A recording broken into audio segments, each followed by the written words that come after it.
नमस्कार दोस्तों। आज सुनेंगे मुंशी प्रेमचंद के द्वारा लिखी कहानी उन्माद। चलिए कहानी शुरू करते हैं। मनहर ने अनुरक्त होकर कहा, यह सब तुम्हारी कुर्बानियों का फल है वागी। नहीं तो आज मैं किसी अंधेरी गली में, किसी अंधेरे मकान के अंदर अंधेरी जिंदगी के दिन काट रहा होता। तुम्हारी सेवा और उपकार हमेशा याद रहेंगे। तुमने मेरा जीवन सुधार दिया, मुझे आदमी बना दिया। बागेश्वरी ने सिर झुकाए नम्रता से उत्तर दिया, यह तुम्हारी सज्जनता मानूं। मैं बेचारी भला तुम्हारी जिंदगी क्या सुधारूंगी। हाँ, तुम्हारे साथ रहकर मैं भी एक दिन आदमी बन जाऊंगी। तुमने परिश्रम किया, उसका पुरस्कार पाया। जो अपनी मदद आप करते हैं, उनकी मदद परमात्मा भी करते हैं। अगर मुझ जैसी गवारन किसी और के पाले पड़ती तो अब तक न जाने क्या गत बनी होती। मनहर मानो इस बहस में अपना पक्ष समर्थ करने के लिए कमर बांधता हुआ बोला, तुम जैसी गवारन पर मैं 1,00,000 सजी हुई गुड़ियों और रंगीन तितलियों को निछावर कर सकता हूँ। तुमने मेहनत करने का वह अवसर और अवकाश दिया जिसके बिना कोई सफल हो ही नहीं सकता। अगर तुमने अपनी अन्य विलास प्रिय रंगीन मिजाज बहनों की तरह मुझे अपने तकाजों से दबा रखा होता तो मुझे उन्नति करने का अवसर कहाँ मिलता। तुमने मुझे निश्चिंतता प्रदान की जो स्कूल के दिनों में भी न मिली थी। अपने और सहकारियों को देखता हूँ तो मुझे उन पर दया आती है। किसी का खर्च पूरा नहीं पड़ता, आधा महीना भी नहीं जाने पाता और हाथ खाली हो जाते हैं। कोई दोस्तों से उधार मांगता है, कोई घर वालों को खत लिखता है, कोई गहनों और कपड़ों की फिक्र में मरा जाता है।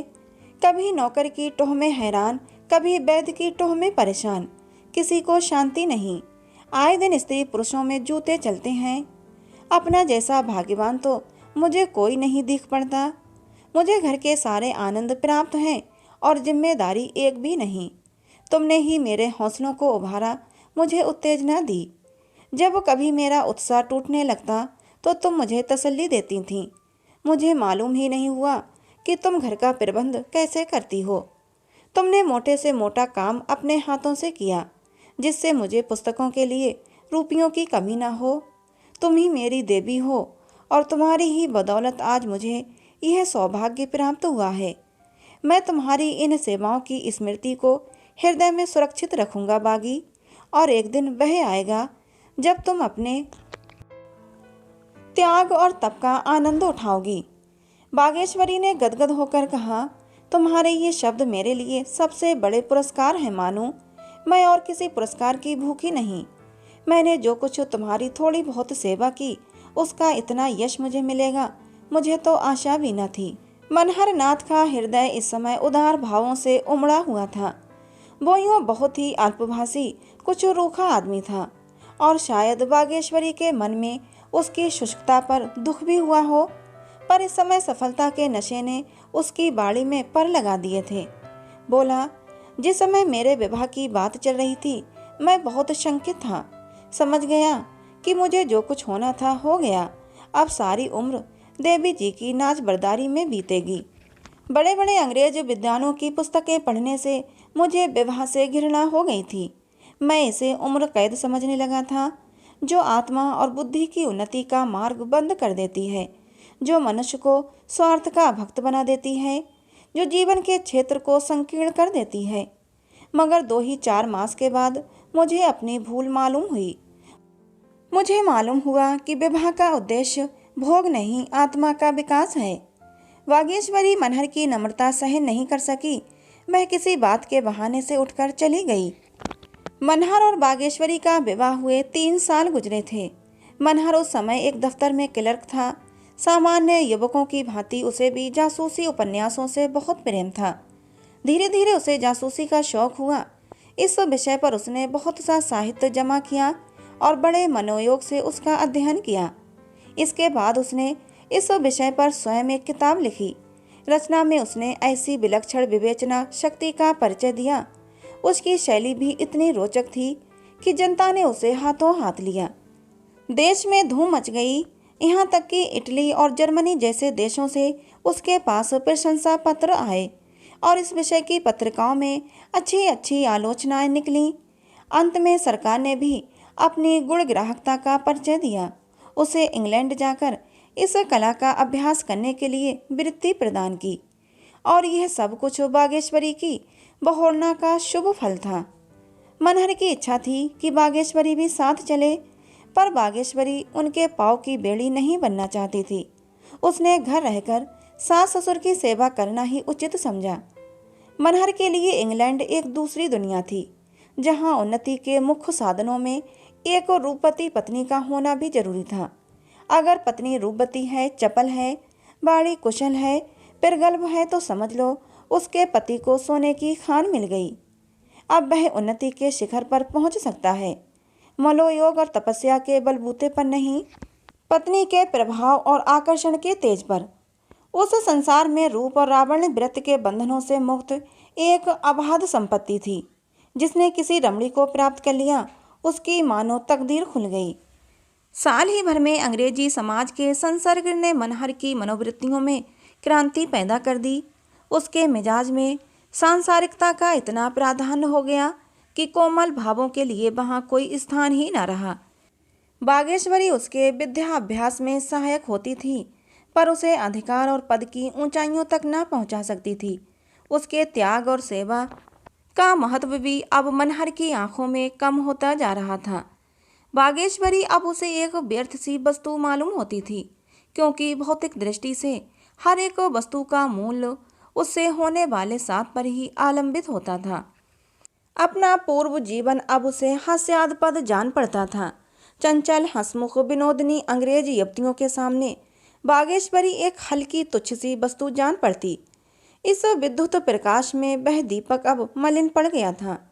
यहाँ तक कि शनय शनय उसका वह मलिन प्रकाश भी अब लुप्त हो गया। मनहर ने अपने भविष्य का निश्चय कर लिया। वह भी एक रमणी की रूप नौका द्वारा ही अपने लक्ष्य तक पहुँचेगा। इसके सिवा और कोई उपाय न था। रात के 9 बजे थे। मनहर लंदन के एक फैशनेबल रेस्टोरेंट में बना ठना बैठा था। उसका रंग रूप और ठाट बाट देखकर सहसा कोई नहीं कह सकता था कि वह अंग्रेज नहीं है। लंदन में भी उसके सौभाग्य ने उसका साथ दिया था। उसने चोरी के कई गहरे मामलों का पता लगा लिया था, इसलिए उसे धन और यश दोनों ही मिल रहा था। वह अब यहाँ के भारतीय समाज का प्रमुख अंग बन गया था, जिसके आतिथ्य और सौजन्य की सभी सराहना करते थे। उसका लबो लहजा भी अंग्रेजों से मिलता जुलता था। उसके सामने मेज के दूसरी ओर एक रमणी बैठी हुई थी। उनकी बातें बड़े ध्यान से सुन रही थी। उसके अंग अंग से यौवन टपका पड़ता था। भारत के अद्भुत वृतांत सुनकर उसकी आंखें खुशी से चमक रही थीं। मनहर चिड़िया के सामने दाने बिखेर रहा था। मनहर बोला, विचित्र देश है जेनी, अत्यंत विचित्र। 5-5 साल के दूल्हे तुम्हें भारत के सिवा कहीं देखने को नहीं मिलेंगे। लाल रंग के चमकदार कपड़े, सिर पर चमकता हुआ लंबा टोप, चेहरे पर फूलों का झालदार बुर्का, घोड़े पर सवार चले जा रहे हैं। 2 आदमी दोनों तरफ से छतरी लगाए हुए हैं। हाथों में मेहंदी लगी हुई है। जेनी, मेहंदी क्यों लगाते हैं? मनहर, जिससे हाथ लाल हो जाए। पैरों में भी रंग भरा जाता है। उंगलियों के नाखून लाल रंग दिए जाते हैं। यह दृश्य देखते ही बनता है। जेनी, ये तो दिल में सनसनी पैदा करने वाला दृश्य होगा। दुल्हन भी इसी तरह सजाई जाती होगी। मनहर, इससे कई गुनी अधिक। सिर से पांव तक सोने चांदी के गहनों से लदी हुई। ऐसा कोई अंग नहीं जिसमें 2-4 जेवर ना हो। जेनी, तुम्हारी शादी भी इसी तरह हुई होगी। तुम्हें तो बड़ा आनंद आया होगा। मनहर, हाँ, वही आनंद आया था जो तुम्हें मेरी गोराउंडर पर चढ़ने में आता है। अच्छी अच्छी चीज़ें खाने को मिलती हैं, अच्छे कपड़े पहनने को मिलते हैं, खूब नाच तमाशे देखता था और शहनाइयों का गाना सुनता था। मज़ा तो तब आता है जब वो दुल्हन विदा होती है। सारे घर में कोहराम मच जाता है। दुल्हन हर एक से लिपट लिपट कर रोती है, जैसे मातम कर रही हो। जेनी, दुल्हन रोती क्यों है? मनहर, रोने का रिवाज चला आता है। हालांकि सभी लोग जानते हैं कि वह हमेशा के लिए नहीं जा रही है, फिर भी सारा घर इस तरह फूट फूट कर रोता है, मानो वह काले पानी भेजी जा रही हो। जेनी, मैं तो इस तमाशे पर खूब हंसूं। मनहर, हंसने की तो बात है। जैनी, तुम्हारी बीवी भी रोई होगी। मनहर, अजी कुछ न पूछो, पछाड़े खा रही थी, मानो मैं उसका गला घोंट दूंगा। मेरी पालकी से उठकर भागी जाती थी, पर मैंने जोर से पकड़कर अपनी बगल में बैठा लिया था। तब मुझे दांत काटने दौड़ी। मिस्टर जैनी ने जोर का कहकहा मारा और हंसी के साथ लोटपोट हो गई। बोली, हॉरिबल, हॉरिबल, क्या अब भी दांत काटती है? मनहर, वह अब इस संसार में नहीं रही जैनी। मैं उससे खूब काम लेता था। मैं सोता था तो वो बदन में चंपी लगाती थी, मेरे सिर में तेल डालती थी, पंखा झलती थी। जैनी, मुझे तो विश्वास नहीं आता, बिल्कुल मूर्ख थी। मनहर, कुछ न पूछो, दिन को किसी के सामने मुझसे बोलती भी न थी, मगर मैं उसका पीछा करता रहता था। जैनी, ओ नोटी बॉय, तुम तो बड़े शरीफ थे, थी तो रूपवती। मनहर, हाँ, उसका मुंह तुम्हारे तलवों जैसा था। जैनी, नॉनसेंस, तुम ऐसी औरत के पीछे कभी न दौड़ते। मनहर, उस वक्त मैं भी मूर्ख था जैनी। जैनी, ऐसी मूर्ख लड़की से तुमने विवाह क्यों किया? मनहर, विवाह न करता तो माँ बाप जहर खा लेते। जैनी, वह तुम्हें प्यार कैसे करने लगी? मनहर, और करती क्या, मेरे सिवा दूसरा था ही कौन। घर से बाहर ना निकलने पाती थी, मगर प्यार हम में से किसी को ना था। वह मेरी आत्मा को और हृदय को संतुष्ट ना कर सकती थी। जैनी, मुझे उन दिनों की याद आती है तो ऐसा मालूम होता है कि कोई भयंकर स्वप्न था। उफ, अगर वह स्त्री आज जीवित होती तो मैं किसी अंधेरे दफ्तर में बैठा कलम घिस रहा होता। इस देश में आकर मुझे यथार्थ ज्ञात हुआ कि संसार में स्त्री का क्या स्थान है, उसका क्या दायित्व है और जीवन उसके कारण कितना आनंदप्रद हो जाता है। और जिस दिन तुम्हारे दर्शन हुए वह तो मेरी जिंदगी का सबसे मुबारक दिन था। याद है तुम्हें वह दिन? तुम्हारी वह सूरत मेरी आंखों में अब भी फिर रही है। जैनी, अब मैं चली जाऊंगी, तुम मेरी खुशामद करने लगे। भारत के मजदूर दल सचिव थे लॉर्ड बार्बर और उनके प्राइवेट सेक्रेटरी थे मिस्टर कावड़। लॉर्ड बार्बर भारत के सच्चे मित्र समझे जाते थे। जब कंजर्वेटिव और लिबरल दलों का अधिकार था तो लॉर्ड बार्बर भारत की बड़े जोरों से वकालत करते थे। वह उन मंत्रियों पर ऐसे ऐसे कटाक्ष करते थे कि उन बेचारों को कोई जवाब न सूझता था।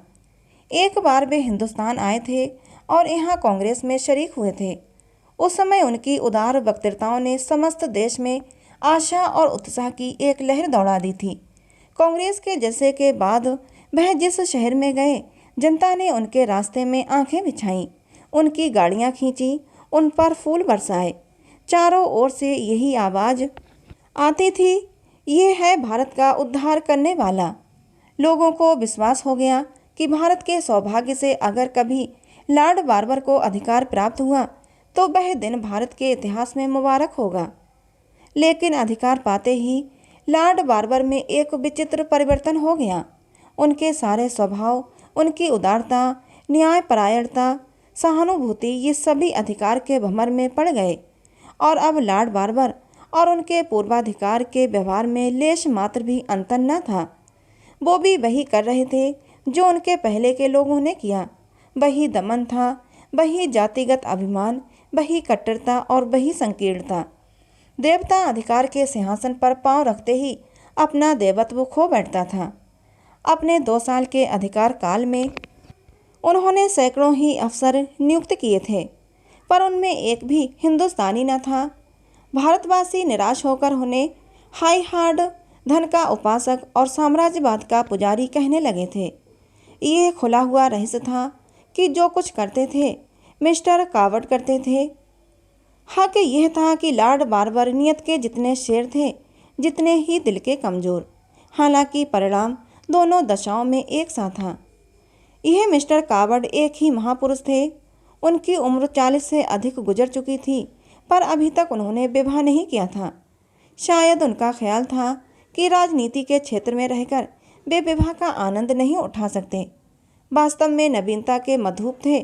उन्हें नित्य नए विनोद और आकर्षण, नित्य नए विलास और उल्लास की टोह लगी रहती थी। दोपहर का समय था। मिस्टर कावड़ नाश्ता करके सिगार पी रहे थे कि मिस जैनी रोज के आने की खबर हुई। उन्होंने तुरंत आईने के सामने खड़े होकर अपनी सूरत देखी, बिखरे बालों को संवारा, बहुमूल्य इत्र मला और मुख से स्वागत की साहस छवि दर्शाते हुए कमरे से निकलकर मिस रोज से हाथ मिलाया।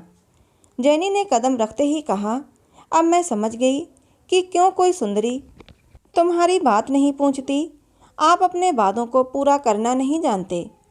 मिस्टर कावड़ ने जैनी के लिए कुर्सी खींचते हुए कहा, मुझे बहुत खेद है मिस रोज कि कल मैं अपना वादा पूरा न कर सका। प्राइवेट सेक्रेटरी का जीवन कुत्तों के जीवन से भी है। बार बार चाहता हूँ कि दफ्तर से उठूँ, पर एक न एक काम ऐसा आ ही जाता था कि रुकना पड़ता था। मैं तुमसे क्षमा मांगता हूँ। जैनी, मैं तुम्हें तलाश करती रही। जब तुम ना मिले तो मेरा जी खट्टा हो गया। मैं और किसी के साथ नहीं नाची।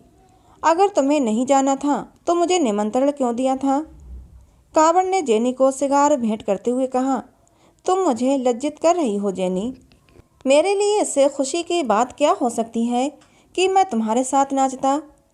एक पुराना बैचलर होने पर भी मैं उस सुख की कल्पना कर सकता हूँ। बस यही समझ लो कि तड़प तड़प कर रह जाता हूँ। जैनी ने कठोर मुस्कान के साथ कहा, तुम इसी योग्य हो कि बैचलर बने रहो, यही तुम्हारी सजा है।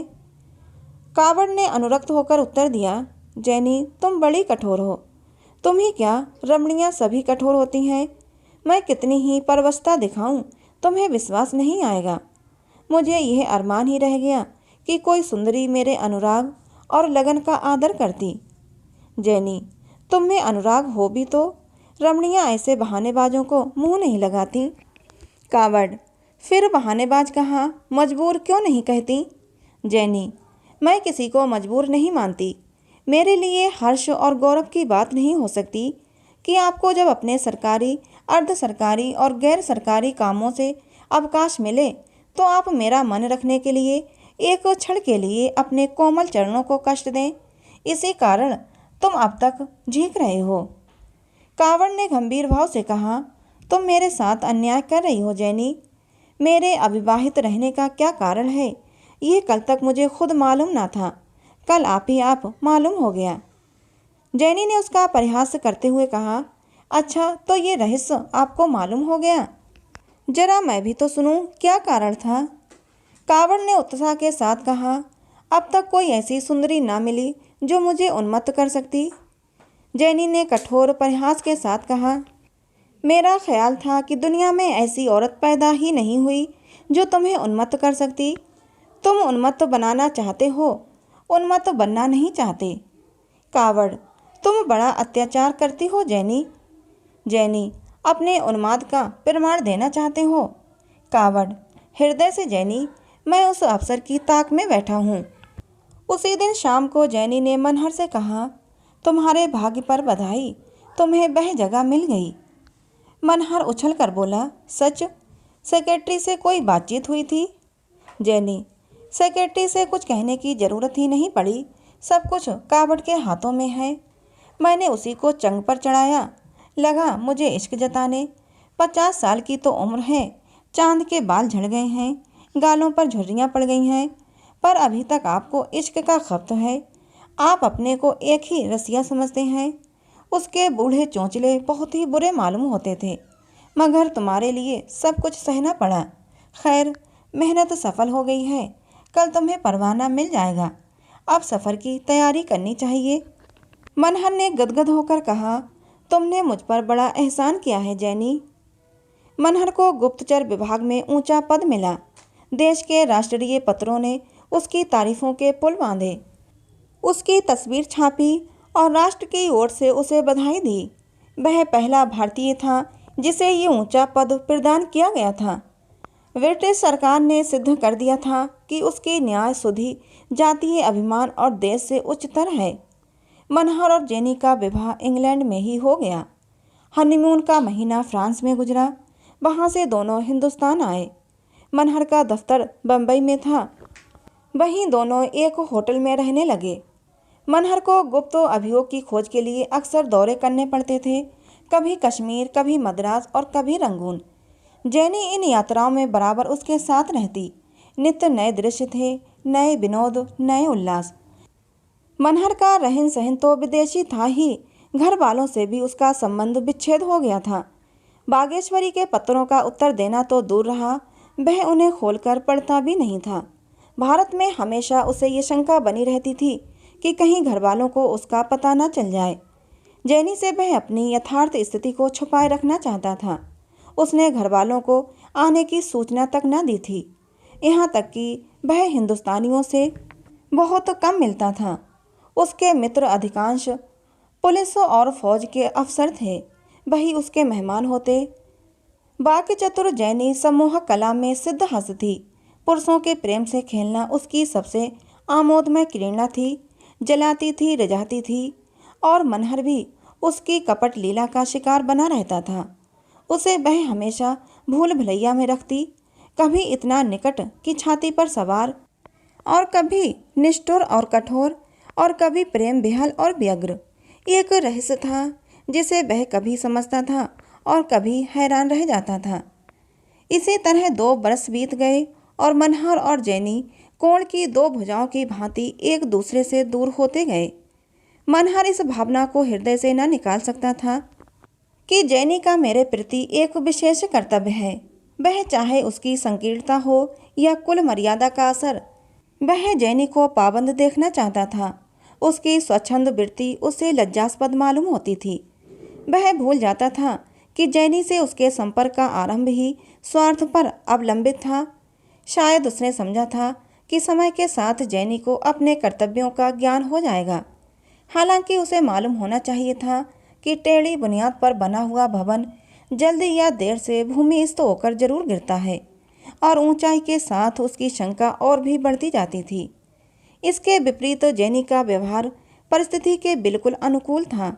उसने मनहर को विनोदमय तथा विलासमय जीवन का एक साधन समझा था, और उसी विचार पर अब तक वो स्थित थी।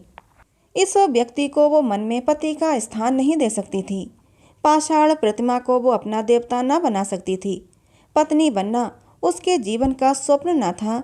इसलिए वह मनहर के प्रति अपने किसी कर्तव्य को स्वीकार नहीं करती थी। अगर मनहर अपनी गाढ़ी कमाई उसके चरणों पर अर्पित करता था तो कोई एहसान न करता था। मनहर उसका बनाया हुआ पुतला, उसी का लगाया हुआ वृक्ष था।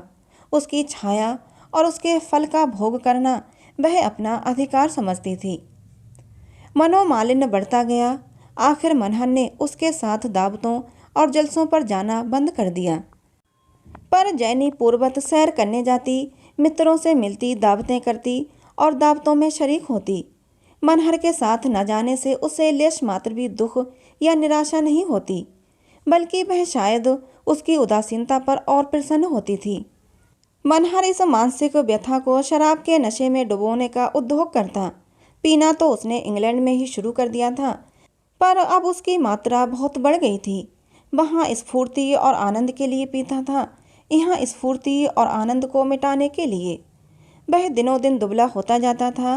वह जानता था कि शराब मुझे पिए जा रही है, पर उसके जीवन का यही एक अवलंब रह गया था। गर्मियों के दिन थे। मनहर एक मामले की जांच करने के लिए लखनऊ में डेरा डाले हुए था। मामला बहुत संगीन था। उसे सिर उठाने की फुर्सत न मिलती थी। स्वास्थ्य भी बहुत खराब हो चला था। पर जैनी अपने सैर सपाटे में मगन थी। आखिर उसने एक दिन कहा, मैं नैनीताल जा रही हूँ, यहाँ की गर्मी मुझसे सही नहीं जाती। मनहर ने लाल लाल आंखें निकाल कर कहा, नैनीताल में क्या काम है? वह आज अपना अधिकार दिखाने पर तुल गया। जैनी भी उसके अधिकार की उपेक्षा करने पर तुली हुई थी। बोली, यहाँ कोई सोसाइटी नहीं, सारा लखनऊ पहाड़ों पर चला गया है। मनहर ने जैसे म्यान से तलवार निकाल कर कहा, जब तक मैं यहाँ हूँ तुम्हें कहीं जाने का अधिकार नहीं है। तुम्हारी शादी मेरे साथ हुई है, सोसाइटी के साथ नहीं। फिर तुम साफ साफ देख रही हो कि मैं बीमार हूँ। तिस पर भी तुम अपनी विलास प्रवृत्ति को रोक नहीं सकती। मुझे तुमसे ऐसी आशा नहीं थी जैनी। मैं तुमको शरीफ समझता था। मुझे स्वप्न में भी गुमान न था कि तुम मेरे साथ ऐसी बेवफाई करोगी। जैनी ने अविचलित भाव से कहा, तो क्या तुम समझते थे कि मैं भी तुम्हारी हिंदुस्तानी स्त्री की तरह तुम्हारी लौंडी बनकर रहूंगी और तुम्हारे तलवे सहलाऊंगी? मैं तुम्हें इतना नादान नहीं समझती। अगर तुम्हें हमारी अंग्रेजी सभ्यता की इतनी सी बात नहीं मालूम, तो अब मालूम कर लो कि अंग्रेज स्त्री अपनी रुचि के सिवा और किसी की पाबंद नहीं। तुमने मुझसे विवाह इसलिए किया था कि मेरी सहायता से तुम्हें सम्मान और पद प्राप्त हो। सभी पुरुष ऐसा करते हैं और तुमने भी वैसा ही किया। मैं इसके लिए तुम्हें बुरा नहीं कहती, लेकिन जब तुम्हारा ये उद्देश्य पूरा हो गया जिसके लिए तुमने मुझसे विवाह किया था, तो तुम मुझसे अधिक आशा क्यों रखते हो? तुम हिंदुस्तानी हो, अंग्रेज नहीं हो सकते। मैं अंग्रेज हूँ, हिंदुस्तानी नहीं हो सकती। इसलिए हम में से किसी को भी अधिकार नहीं कि वह दूसरों को अपनी मर्जी का गुलाम बनाने की चेष्टा करे। मनहर हतबुद्धि सा बैठा सुनता रहा। एक एक शब्द विष की घूंट की भांति उसके कंठ के नीचे उतर रहा था। कितना कठोर सत्य था। पद लालसा के इस प्रचंड आवेग में, विलास तृष्णा के इस अदम्भ प्रवाह में वह भूल गया था कि जीवन में कोई ऐसा तत्व भी है जिसके सामने पद और विलास कांच के खिलौनों से अधिक मूल्य नहीं रखते। वह विस्मृत सत्य इस समय अपने दारुल विलाप से उसकी मदगन चेतना को तड़पाने लगा। शाम को जैनी नैनीताल चली गई। मनहर ने उसकी ओर आंखें उठाकर भी नहीं देखा। 3 दिन तक मनहर घर से ना निकला। जीवन के 5-6 वर्षों में उसने जितने रत्न संचित किए थे, जिन पर वह गर्व करता था, जिन्हें पाकर वह अपने को धन्य समझता था, अब परीक्षा की कसौटी पर जाकर नकली सिद्ध हो रहे थे। उसकी अपमानित, गिलानित और पराजित आत्मा एकांत रोदन के सिवा और कोई त्राण न पाती थी। अपनी टूटी झोपड़ी को छोड़कर वो जिस सुनहरे कलश वाले भवन की ओर लपका था, वो मरीचिका मात्र थी। और उसे अब फिर अपनी टूटी झोपड़ी याद आई, जहाँ उसने शांतिम प्रेम और आशीर्वाद की सुधा पी थी। यह सारा आडंबर उसे काट खाने लगा। उस सरल शीतल स्नेह के सामने ये सारी विभूतियाँ उसे तुच्छ सी जचने लगीं। तीसरे दिन वह भीषण संकल्प करके उठा और 2 पत्र लिखे। एक तो अपने पद से इस्तीफा था और दूसरा जैनी से अंतिम विदा की सूचना। इस्तीफे में उसने लिखा, मेरा स्वास्थ्य नष्ट हो गया है और मैं इस भार को नहीं संभाल सकता। जैनी के पत्र में उसने लिखा, हम और तुम दोनों ने भूल की है और हमें जल्द से जल्द उस भूल को सुधार लेना चाहिए। मैं तुम्हें सारे बंधनों से मुक्त करता हूँ, तुम भी मुझे मुक्त कर दो। मेरा तुमसे कोई संबंध नहीं है।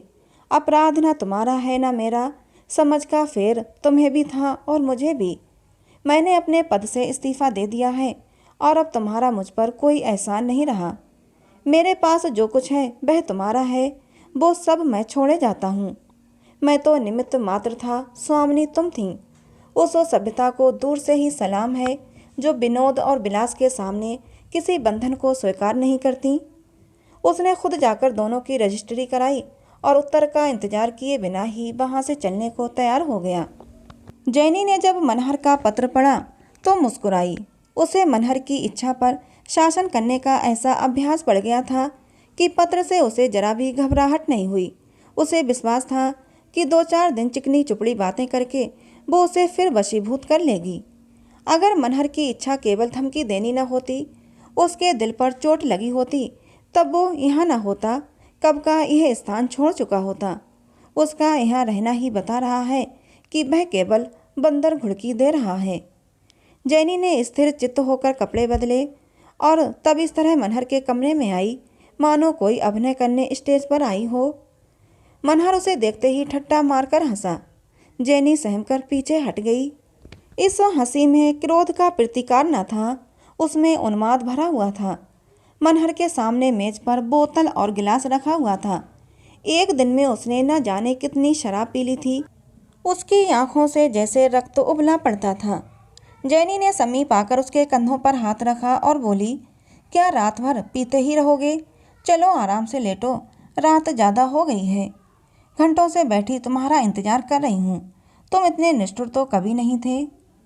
मनहर खोया हुआ सा बोला, तुम कब आ गई बागी? देखो मैं कब से तुम्हें पुकार रहा हूँ।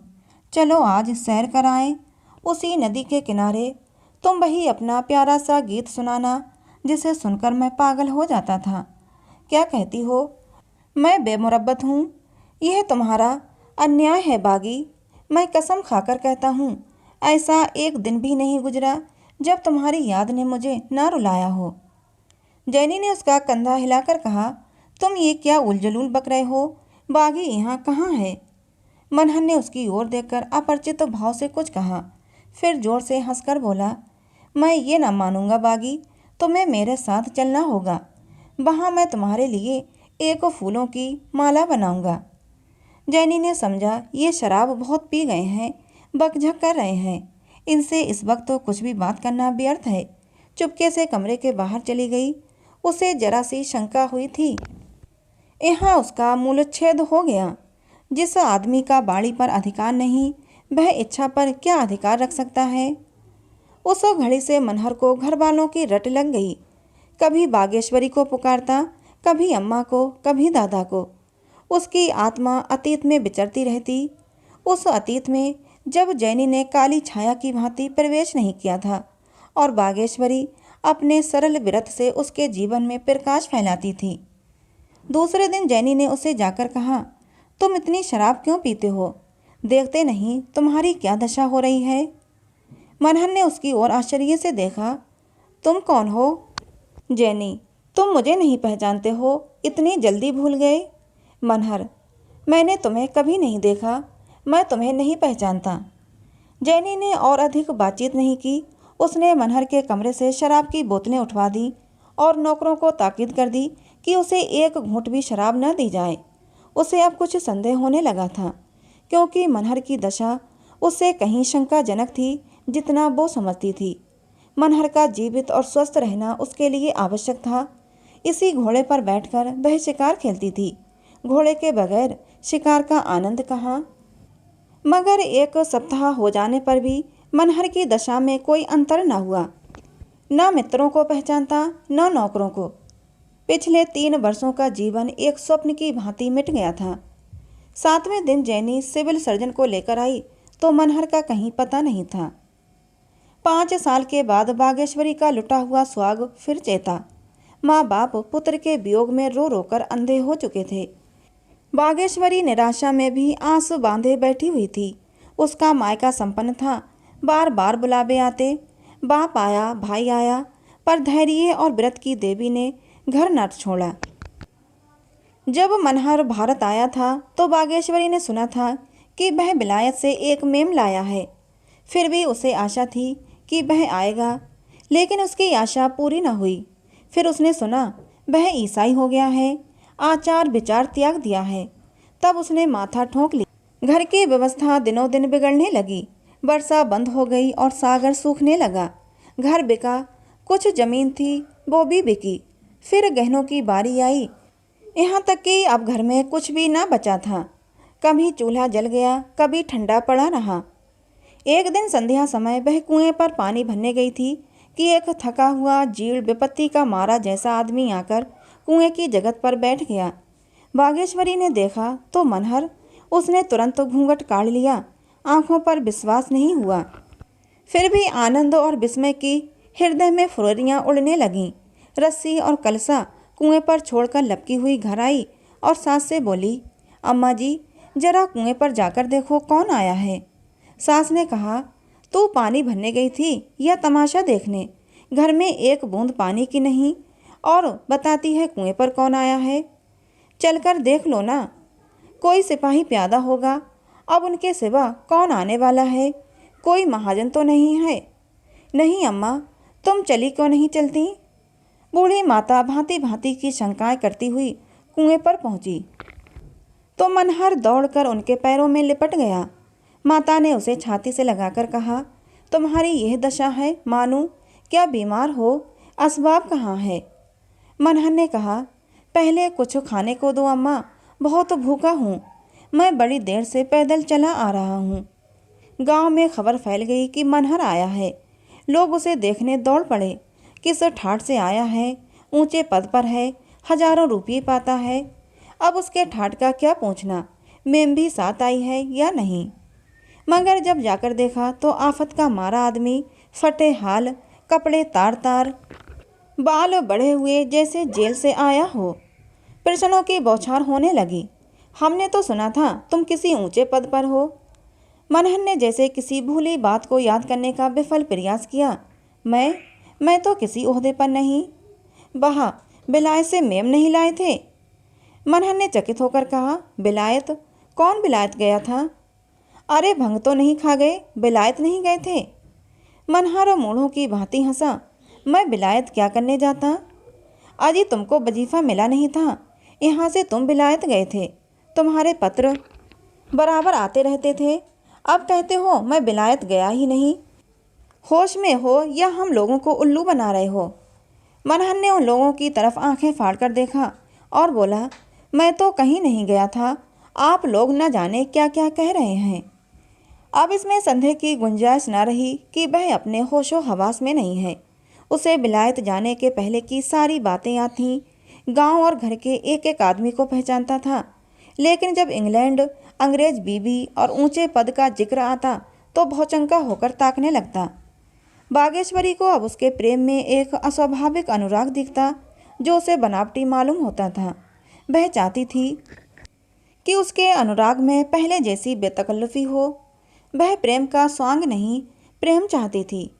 10 ही 5 दिनों में उसे ज्ञात हो गया कि इस विशेष अनुराग का कारण बनावट या दिखावा नहीं है, बल्कि कोई मानसिक विकार है। मनहर ने माँ बाप का इतना अदब पहले कभी नहीं किया था। उसे अब मोटे से मोटा काम करने में कोई संकोच नहीं था।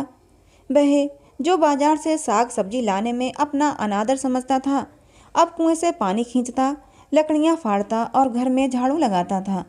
और अपने घर में ही नहीं, सारे मोहल्ले में उसकी सेवा और नम्रता की चर्चा होती थी। एक बार मोहल्ले में चोरी हो गई। पुलिस ने बहुत दौड़ धूप की, पर चोरों का पता न लगा पाई।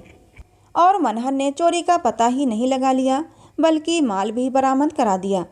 इससे आसपास के गांव और मोहल्ले में उसका यश फैल गया। कोई चोरी होती तो लोग उसके पास दौड़े आते और अधिकांश उद्योग उसके सफल भी होते। इस तरह उसकी जीविका की एक व्यवस्था हो गई। वह अब बागेश्वरी के इशारों का गुलाम था। उसी की दिलजोई और सेवा में उसके दिन कटते। अगर उसमें विकार या बीमारी का कोई लक्षण था तो बस इतना ही था। यही सनक उसे सवार हो गई थी। बागेश्वरी को उसकी दशा पर दुख होता, पर उसकी यह बीमारी उस स्वास्थ्य से उसे कहीं प्रिय थी जब वह उसकी बात भी न पूछता था। 6 महीनों के बाद एक दिन जैनी मनहर का पता लगाती हुई आ पहुंची। हाथ में जो कुछ था वह सब उड़ा चुकने के बाद अब उसे किसी आश्रय की खोज थी। उसके चाहने वालों में कोई ऐसा न था जो उसकी आर्थिक सहायता करता। शायद अब जैनी को कुछ गिलानी भी होती थी। वह अपने किए पर लज्जित थी।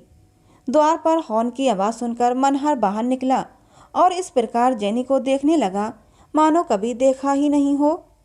जैनी ने मोटर से उतरकर उससे हाथ मिलाया और अपनी आप बीती सुनाने लगी।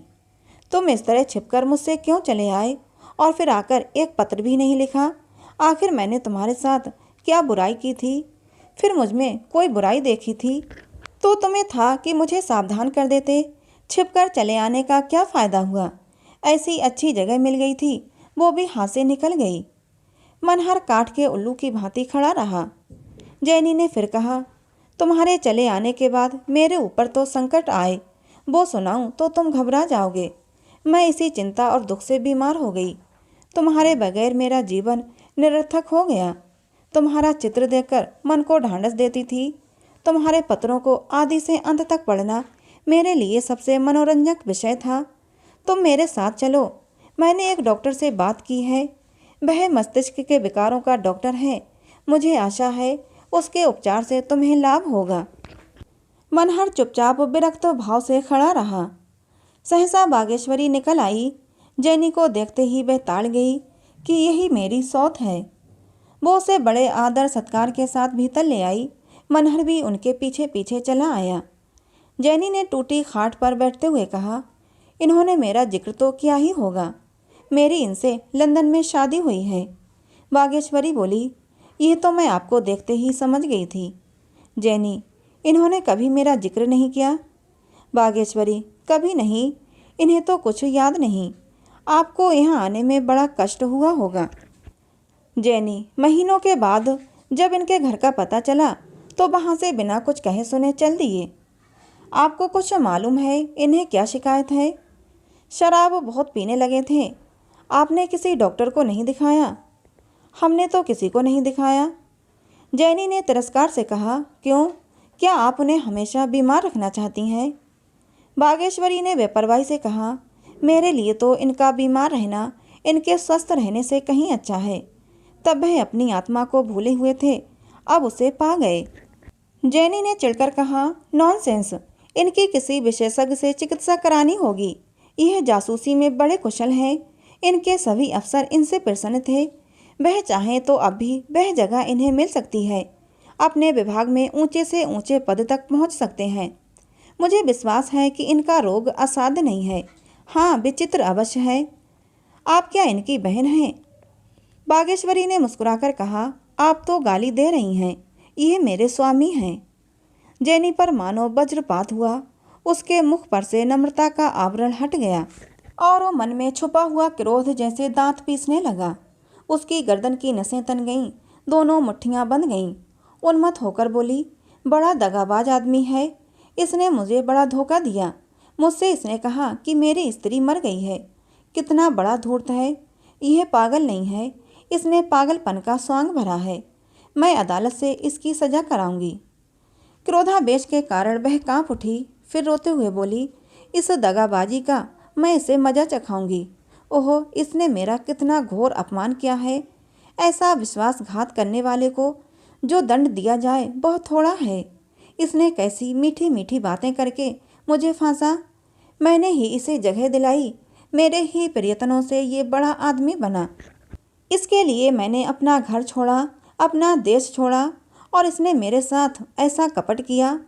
जैनी सिर पर हाथ रखकर बैठ गई, फिर तैश में उठी और मनहर के पास जाकर उसको अपनी ओर खींचती हुई बोली, मैं तुम्हें खराब करके छोड़ूंगी। तूने मुझे समझा क्या है?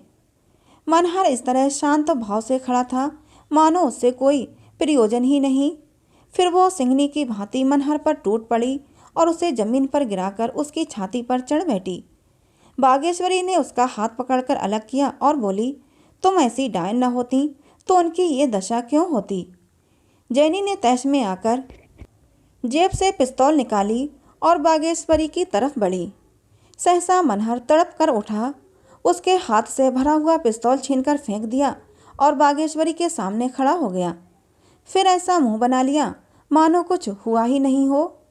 उसी वक्त तो मनहर की माताजी दोपहरी की नींद सोकर उठी और जैनी को देखकर बागेश्वरी की ओर प्रश्न भरी आंखों से ताका। बागेश्वरी ने उपहास भाव से कहा, यह आपकी बहू है? बुढ़िया ठिनक कर बोली, कैसी मेरी बहू? ये मेरी बहू बनने जोग है, बंदरिया। लड़के पर न जाने क्या करा दिया है, अब छाती पर मूंग दलने आई है। जैनी एक क्षण तक मनहर को खून भरी आंखों से देखती रही। फिर बिजली की भांति कौंध कर उसने आंगन में पड़ा पिस्तौल उठा लिया और वो बागेश्वरी पर छोड़ना ही चाहती थी कि मनहर सामने आ गया। वह बेधड़क जैनी के सामने चला गया था, उसके हाथ से पिस्तौल छीन लिया और अपनी छाती में गोली मार ली। तो दोस्तों, ये कहानी थी मुंशी प्रेमचंद की, जिसका नाम था उन्माद। कहानी आपको कैसी लगी कमेंट करके ज़रूर बताना। अच्छी लगी हो तो प्लीज़ इसे एक लाइक और चैनल को सब्सक्राइब जरूर कर लेना। मिलते हैं अगली किसी नई कहानी में।